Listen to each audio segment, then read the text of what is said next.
Welcome back. Page number 19 and 20 ಪೇಜಸಲ್ಲಿರೋ ಲೆಕ್ಕಗಳನ್ನು ನೋಡೋಣ. 7th maths first chapter. ಮುಂಬೈನ ಜನಸಂಖ್ಯೆ 1,24,00,000 ಎಕ್ಸೆಟ್ರಾ ಇದೆ. ಮುಂಬೈನ ಪೂರ್ಣ ಜನಸಂಖ್ಯೆ ಎಷ್ಟು ಜನರು 1,00,000 ಬಸ್ಸುಗಳಲ್ಲಿ ಆಸೀನರಾಗಬಹುದೇ ಅಂತ ಪ್ರಶ್ನೆ.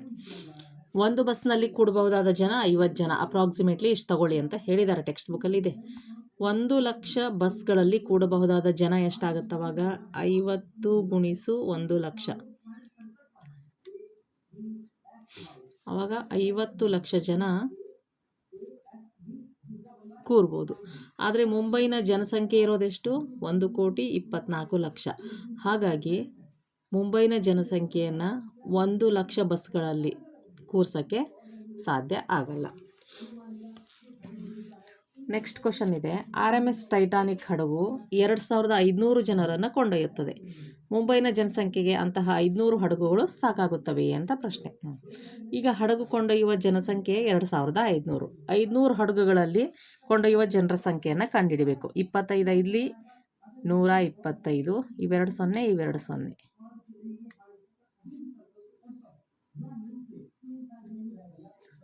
ನೋಡಿ ಎಷ್ಟಾಗತ್ತಿದು 12,50,000. ಹಾಗಾದರೆ 12,50,000 ಆಯಿತು. 12,50,000 ಇಲ್ಲ, ಮುಂಬೈನ ಜನಸಂಖ್ಯೆ 1,24,00,000 ಇದೆ. ಹಾಗಾದರೆ ಏನಂತ 500 ಹಡಗುಗಳಲ್ಲಿ ಸಾಕಾಗಲ್ಲ. ಆದರೆ ಆ್ಯಕ್ಚುಲಿ ಇದು ಇಂಗ್ಲೀಷ್ ಮೀಡಿಯಮಲ್ಲಿ 5,000 ಹಡಗುಗಳು ಅಂತ ಇದೆ. 5,000 ಆದರೆ ಬರುತ್ತಾ ನೋಡೋಣ ನಾವು. ಇಂಟು 5,000, 25 ಇಲ್ಲಿ 125, 50. ನೋಡಿ 1,25,00,000 ಆಗುತ್ತೆ. ಅಲ್ಲಿ 1,24,00,000 ಇದೆ. 5,000 ಬಸ್ ಆದರೆ ಏನು ಮುಂಬೈನ ಜನರನ್ನು 5,000 ಹಡಗುಗಳಲ್ಲಿ ಕೊಂಡೊಯ್ಬೋದು. ನೆಕ್ಸ್ಟ್ ಕ್ವಶನ್ ನೋಡೋಣ. ರೋಕ್ಸಿ ಪ್ರತಿದಿನ 100 ಕಿಲೋಮೀಟರ್ ಪ್ರಯಾಣಿಸಿದರೆ ಚಂದ್ರನನ್ನು 10 ವರ್ಷಗಳಲ್ಲಿ ತಲುಪಬಹುದೇ? ನೋಡಿ, ರೋಕ್ಸಿ ಒಂದು ದಿನಕ್ಕೆ ಪ್ರಯಾಣಿಸುವ ದೂರ 100 ಕಿಲೋಮೀಟರ್. ಒಂದು ವರ್ಷದಲ್ಲಿ ಪ್ರಯಾಣಿಸುವ ದೂರ ಎಷ್ಟಾಗುತ್ತವಾಗ 365 ಗುಣಿಸು 100. ಆವಾಗ 365 ಅಂದ್ಲಿ 365, 20 ಕಿಲೋಮೀಟರ್. 10 ವರ್ಷಗಳಲ್ಲಿ ಪ್ರಯಾಣಿಸುವ ದೂರ ಎಷ್ಟಾಗುತ್ತೆ? ಮತ್ತೆ ಗುಣಿಸು ಇಷ್ಟು ಇಂಟು 10, 30,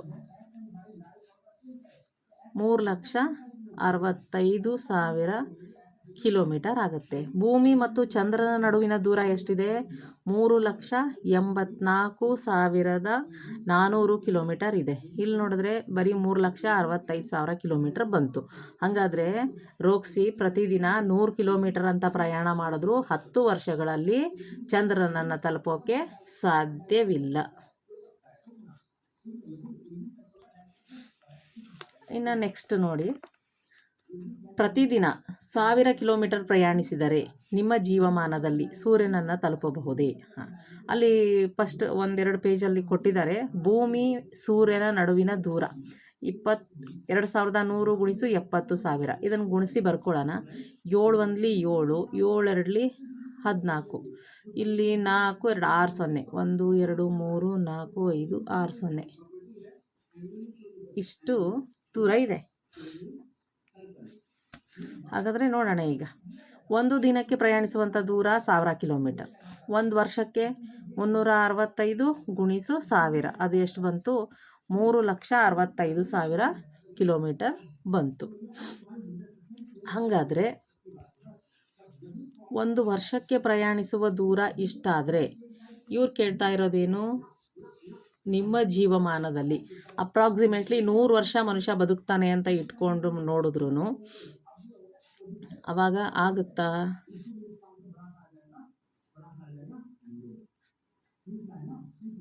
ಇಂಟು 100 ಮಾಡಿದ್ರೆ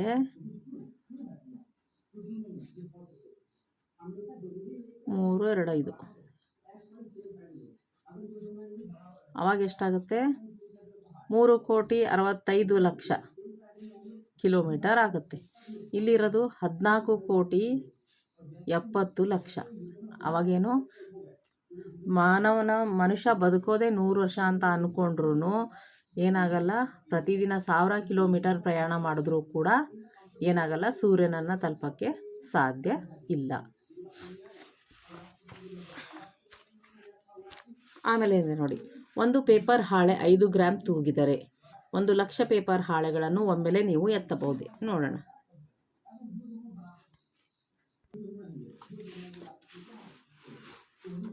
ನೋಡಿ, ಒಂದು ಪೇಪರ್ ಹಾಳೆಯ ತೂಕ 5 ಗ್ರಾಮ್. 1 ಲಕ್ಷ ಪೇಪರ್ ಹಾಳೆಯ ತೂಕ ಅವಾಗ ಎಷ್ಟಾಗುತ್ತೆ? 5 ಲಕ್ಷ ಗ್ರಾಮ್ ಆಗುತ್ತೆ. ಇದನ್ನೇ ಕೆ ಜಿಗಳಲ್ಲಿ ಹೇಳಿದಾಗ 500 ಕೆ ಜಿ ಬರುತ್ತೆ. ನೋಡಿ, ಇಲ್ಲಿ ಈ ಲಾಸ್ಟ್ ಝೀರೋಸ್ ಕ್ಯಾನ್ಸಲ್ ಆಗಿ 500 ಕೆ ಜಿ. ಒಬ್ಬ ಮನುಷ್ಯ ಒಮ್ಮೆಲೆ 500 ಕೆ ಜಿ ಎತ್ತಕ್ಕೆ ಸಾಧ್ಯ ಇದೆಯಾ? 500 ಕೆ ಜಿ ಎತ್ತಲು ಸಾಧ್ಯವಿಲ್ಲ.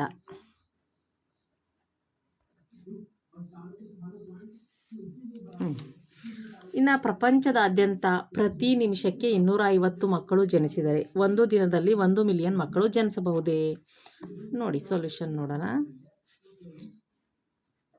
1 ನಿಮಿಷಕ್ಕೆ ಜನಿಸುವ ಮಕ್ಕಳು ಈಕ್ವಲ್ಸ್ ಟು 250. ಇನ್ನು 1 ಗಂಟೆಗೆ ಜನಿಸುವ ಮಕ್ಕಳು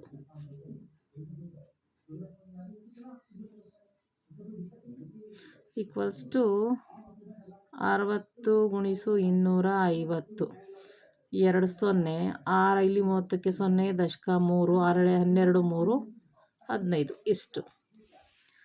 ಇನ್ನು 1 ದಿನಕ್ಕೆ ಜನಿಸುವ ಮಕ್ಕಳು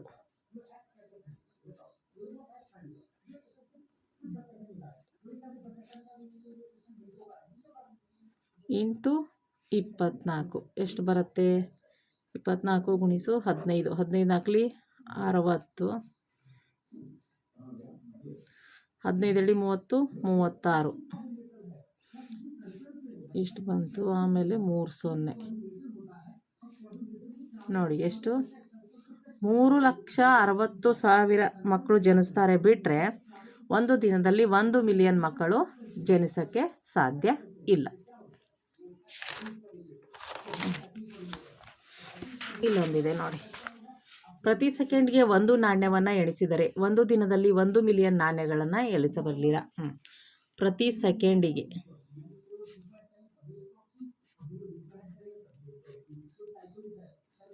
ಸೆಕೆಂಡ್ಗೆ ಎಣಿಸುವ ನಾಣ್ಯ 1.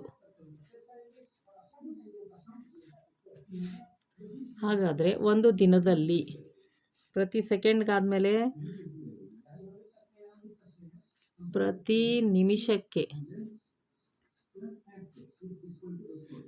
Equals to 60. ಆಮೇಲೆ ಪ್ರತಿ ಗಂಟೆಗೆ 60 ಗುಣಿಸು 60 ಇಷ್ಟು. ಆಮೇಲೆ ಒಂದು ದಿನಕ್ಕೆ 3600 ಇಂಟು 24, 36 ಇಂಟು 24, 6 ನಾಲ್ಕಲಿ 24, 4 3 12, 13 14, 6 2 12, 2 3 6 1 7, 4 4 2 6 7 1 8. ನೋಡಿ, 86,400 ನಾಣ್ಯಗಳನ್ನು ಎಣಿಸ್ಬೋದು ಬಿಟ್ಟರೆ 1 ಮಿಲಿಯನ್ ನಾಣ್ಯಗಳನ್ನು ಎಣಿಸೋಕ್ಕೆ ಸಾಧ್ಯವಿಲ್ಲ. ಮುಂದಿನ ಕ್ವಶನ್ ನೋಡಿ, 10 ಅಂಕಿಗಳ ಒಂದು ಸಂಖ್ಯೆಯನ್ನು ಸೃಜಿಸಲು 0ಯಿಂದ 9ರವರೆಗಿನ ಎಲ್ಲ ಅಂಕಿಗಳನ್ನು ಒಂದು ಬಾರಿ ಮಾತ್ರ ಬಳಸಿ ಈ ಕೆಳಗಿನ ಪ್ರಶ್ನೆಗಳನ್ನು ಮಾಡಿ ಅಂತ ಹೇಳ್ತಿದ್ದಾರೆ. 5ರ ಅತಿ ದೊಡ್ಡ ಗುಣಕ ಅಂದರೆ ಈಗ 0ಯಿಂದ 9ರವರೆಗಿನ ಎಲ್ಲ ಅಂಕಿಗಳನ್ನು ಬಳಸಬೇಕು. 0 1 2 3 4 5 6 7 8 9. ಈಗ 5ರ ಅತಿ ದೊಡ್ಡ ಗುಣಕ ಅಂದಾಗ 5ರ ಗುಣಕಗಳು ಏನಾಗಿರ್ತವೆ? 5ಅನ್ನು ಪೂರ್ಣವಾಗಿ ಭಾಗಿಸ್ತವೆ. ಹಾಗಾದರೆ 5ರಿಂದ ಪೂರ್ಣವಾಗಿ ಭಾಗ ಹೋಗುವಂಥ ಸಂಖ್ಯೆಗಳ ಬಿಡಿ ಸ್ಥಾನದಲ್ಲಿ ಏನಿರಬೇಕು? 0 ಇಲ್ಲ 5 ಇರಬೇಕು. ಹಾಗಾದರೆ ನಮಗೆ ಆ ರೀತಿ ಬರುವಂಥ ದೊಡ್ಡ ಸಂಖ್ಯೆ ಯಾವುದಾಗುತ್ತೆ? ಇವನ್ನ ಡಿಕ್ರೀಸಿಂಗ್ ಆರ್ಡರಲ್ಲಿ ಬರೀಬೇಕು. 9, 8, 7, 6, 5, 4, 3, 2, 1, 0. ಕೊನೆಗೆ 0 ಬಂದಿರೋದ್ರಿಂದ ಈ ಸಂಖ್ಯೆ ಏನಾಗುತ್ತೆ 5ರಿಂದ ಪೂರ್ತಿಯಾಗಿ ಭಾಗ ಹೋಗುತ್ತೆ. ಹಾಗಾಗಿ ಇದು ದೊಡ್ಡ ಗುಣಕ. ಇನ್ನು ಅತಿ ಕನಿಷ್ಠ ಸಮಸಂಖ್ಯೆ ಅಂದಾಗ ಎಲ್ಲಿ ಪಿಡಿ ಸ್ಥಾನದಲ್ಲಿ 0, 2, 4, 6, 8 ಇರಬೇಕು. ಅದರಲ್ಲಿ ಕನಿಷ್ಠ ಸಮಸಂಖ್ಯೆ ಹೇಳ್ತಿದ್ದಾರೆ. ಈಗ ಇದನ್ನೇ ಇನ್ಕ್ರೀಸಿಂಗ್ ಆರ್ಡ್ರಲ್ಲಿ ಬರೆಯೋಕ್ಕೆ ಹೋದರೆ ಫಸ್ಟ್ ಸ್ಟಾರ್ಟಿಂಗಲ್ಲಿ 0 ಇರೋ ಹಾಗಿಲ್ಲ, ಹಂಗಾಗಿ ಇದನ್ನು ಬದಲಾಯಿಸಬೇಕು. ಫಸ್ಟ್ 1, ಆಮೇಲೆ 0, 2, 3, 4, 5, 6, 7. ಇಲ್ಲಿ ಲಾಸ್ಟಿಗೆ 9 ಇದೆ, ಸಮಸಂಖ್ಯೆ ಆಗಲ್ಲ ಲಾಸ್ಟಿಗೆ 9 ಬಂದರೆ, ಹಾಗಾಗಿ ಇವನ್ನೆರಡನ್ನೂ ಬದಲಾಯಿಸಬೇಕು. 9, 8 ಅತಿ ಕನಿಷ್ಠ ಸಮಸಂಖ್ಯೆ ಇದಾಗುತ್ತೆ ನೋಡಿ. ನೆಕ್ಸ್ಟ್ ಏನಿದೆ, ಇದು 10,30,285 ಈ ಪದವನ್ನು ನಾವು ಪದಗಳಲ್ಲಿ ಬರೆದಾಗ, ಅಂದರೆ ಇದು ಕನ್ನಡದಲ್ಲಿ ಬರೆದ್ರೆ 43 ಅಕ್ಷರ ಸಿಗಲ್ಲ. ಇದನ್ನೇ ಇಂಗ್ಲೀಷಲ್ಲಿ ಬರೆದ್ರೆ 10,30,285 ಅಂತ ಬರೆದ್ರೆ 43 ಲೆಟರ್ಸ್ ಇದೆ ಅದರಲ್ಲಿ. ಅದೇ ಥರ ನೀವೇನು ಬರಿಬೇಕು ಅಂತಂದರೆ 7 ಅಂಕಿಯ ಒಂದು ಸಂಖ್ಯೆಯನ್ನು ಬರಿಬೇಕು, ಆದರೆ ಗರಿಷ್ಠ ಸಂಖ್ಯೆಯ ಅಕ್ಷರಗಳು ಇರಬೇಕು ಅದರಲ್ಲಿ. 7 ಅಂಕಿಯ ಗರಿಷ್ಠ ಸಂಖ್ಯೆ ಅಂದರೆ ಇದು ಬರುತ್ತೆ ನೋಡಿ, ಏನಂತಂದರೆ 1, 2, 3, 4, 5, 6, 7. 77,77,777. 61 ಲೆಟರ್ಸ್ ಏನೋ ಬರುತ್ತೆ ಇದರಲ್ಲಿ, ಇದನ್ನೇ ಪದಗಳಲ್ಲಿ ಬರೆದ್ರೆ. ಇನ್ನು ಇದೆ ನೋಡಿ, ಇದು ಯಾವುದೇ 2 ಅಂಕಿಗಳನ್ನು ಪರಸ್ಪರ ಬದಲಾಯಿಸಿದಾಗ ಅತಿ ದೊಡ್ಡ ಸಂಖ್ಯೆ ಬರುವಂತೆ 9 ಅಂಕಿಯ ಒಂದು ಸಂಖ್ಯೆಯನ್ನು ಬರೆಯಿರಿ. ಅಂತಹ ಎಷ್ಟು ಸಂಖ್ಯೆಗಳಿವೆ ಅಂತ ಕೇಳ್ತಾರೆ. ಅಂದರೆ ಯಾವ 2 ಅಂಕಿಗಳನ್ನು ಅಂದರೆ 1 to 9 ಸಂಖ್ಯೆಗಳನ್ನು 1, 2, 3, 4, 5, 6, 7, 8, 9 ಇದರಲ್ಲಿ ಏನು ಅಂತಂದರೆ ಯಾವುದಾದ್ರೂ 2 ಅಂಕಿಗಳನ್ನು ಬದಲಾಯಿಸಿದಾಗ ಅತಿ ದೊಡ್ಡ ಸಂಖ್ಯೆ ಬರಬೇಕು, ಅದು 9 ಅಂಕಿಯ ಸಂಖ್ಯೆ ಇರಬೇಕು. ಇದರಲ್ಲಿ 9 ಇದ್ದಾವೆ, ಅಂಥ ಎಷ್ಟು ಸಂಖ್ಯೆ ಇದ್ದಾವೆ ಅತಿ ದೊಡ್ಡ ಸಂಖ್ಯೆ ಬರಿಬೇಕು ಅಂದಾಗ ನಾವೇನು ಮಾಡ್ತೀವಿ, 9 ಮತ್ತು 1 ಬದಲಾಯಿಸ್ತೀವಿ. ಹೀಗೆ ಬದಲಾಯಿಸ್ತಾ ಹೋದರೆ ಇದನ್ನು ಇನ್ಕ್ರೀಸಿಂಗ್ ಆರ್ಡ್ರಲ್ಲೇ ಬರೀಬೇಕು. ಆವಾಗ 9, 8, 7, 6, 5, 4, 3, 2, 1. ಅಂದರೆ ನೋಡಿ ಹೆಂಗೆ 1 ಜಾಗದಲ್ಲಿ 9 ಬರೆದ್ವಿ, ಆಮೇಲೆ 2 ಜಾಗಕ್ಕೆ 8, 3 ಜಾಗಕ್ಕೆ 7, 4 ಜಾಗಕ್ಕೆ 6, 5 ಜಾಗ ಅಲ್ಲೇ. ಈ ರೀತಿ ಬರೆದು ಹೋದಾಗ ಏನಂತಂದರೆ ಈ ಸಂಖ್ಯೆ ಸಿಗುತ್ತೆ. ಅಂಥ ಸಂಖ್ಯೆ ಎಷ್ಟು ಇಲ್ಲ, ಬರೀ ಒಂದೇ ಒಂದು ಬರೆಯೋಕ್ಕೆ ಸಾಧ್ಯ ಆಗೋದು. ಇಲ್ಲಿ ನೋಡಿ, ಇಲ್ಲಿ ಇಷ್ಟು ನಂಬರ್ಸ್ ಕೊಟ್ಟಿದ್ದಾರೆ. ಇದನ್ನು ದೊಡ್ಡ ಸಂಖ್ಯೆ ಆಗುವಂತೆ ಬರೀ 10 ಅಂಕಿಗಳನ್ನು ಮಾತ್ರ ತೆಗೆದು ಹಾಕಬೇಕು. ನೋಡಿ ಈಗ ಏನು ಮಾಡೋಣ, ನಾವು ಇದನ್ನು 4 ಸೆಟ್ ಮಾಡ್ಕೊಳ್ಳೋಣ. 1 ಸೆಟ್ಟು, 2 ಸೆಟ್ಟು, 3 ಸೆಟ್ಟು, 4 ಸೆಟ್ಟು. 1 2 3 4 5, 1 2 3 4 5, 1 2 3 4 5 ಇಷ್ಟು. ಈ ಸೆಟ್ಟಲ್ಲಿ 4 ನಂಬರ್ ತೆಗಿಯೋಣ. 1 2 3 4 ಉಳಿದಿದ್ದೆಷ್ಟು 5. ಈ ಸೆಟ್ಟಲ್ಲೂ 4 ತೆಗಿಯೋಣ. 1 2 3 4 ಉಳಿದಿದ್ದೆಷ್ಟು 5. 4 4 8 ತೆಗೆದುಬಿಟ್ವಿ. ಇದರಲ್ಲಿ 2 ಮಾತ್ರ ತೆಗಿಯೋಣ. ಆವಾಗ 3 4 5. ಇದರಲ್ಲಿ ಯಾವುದು ತೆಗಿಯೋದು ಬೇಡ, ಯಾಕಂದರೆ ನಾವು ಇಲ್ಲಿ 4 ಇಲ್ಲಿ 4 ಇಲ್ಲಿ 2 10 ಅಂಕಿ ತೆಗೆದಾಯಿತು. ಇನ್ನು ಉಳಿದಿರೋದನ್ನು ಹಾಗೆ ಬರ್ಕೊಳ್ಳೋಣ. 3 4 5 ಆಯಿತು.